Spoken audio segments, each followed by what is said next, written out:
ছেলেদের 4টা বিয়ে ফরজ না সুন্নত? এখন 4টা বিয়ে ফরজ না, সুন্নত আর কি বলতে পারেন।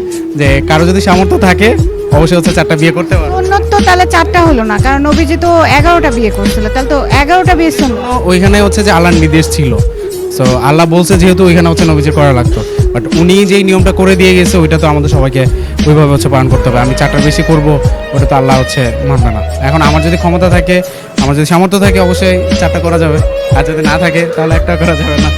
সরকার যদি নিয়ম করে দেয় যে 4টা বিয়ে করতে হবে, তখন কি করবেন? আর সরকার যদি নিয়ম করে দেয় 4টা করতে হবে তাহলে করব 4টা বউ চালাতে পারবেন? ইনশাল্লাহ। অবশ্যই আল্লাহ যদি চায় অবশ্যই চালাতে পারবো, কেন পারবো না। সে ক্ষমতা আছে? ইনশাল্লাহ আপাতত হচ্ছে একটা বিয়েও হয় নাই, সো ইনশাল্লাহ যদি হয়, সামর্থ্য হয়, অবশ্যই হচ্ছে এটা করবো। প্রথম বউকে মানায় তারপরে আরো 3টা বিয়ে করা যাবে? ওইটুকু কনভিন্সিং স্কিল আছে, ওইটুকু করতে পারবো, সমস্যা নেই। অবশ্য বোঝা যায়, মোবাইল সেলস করতে। এক্স্যাক্টলি।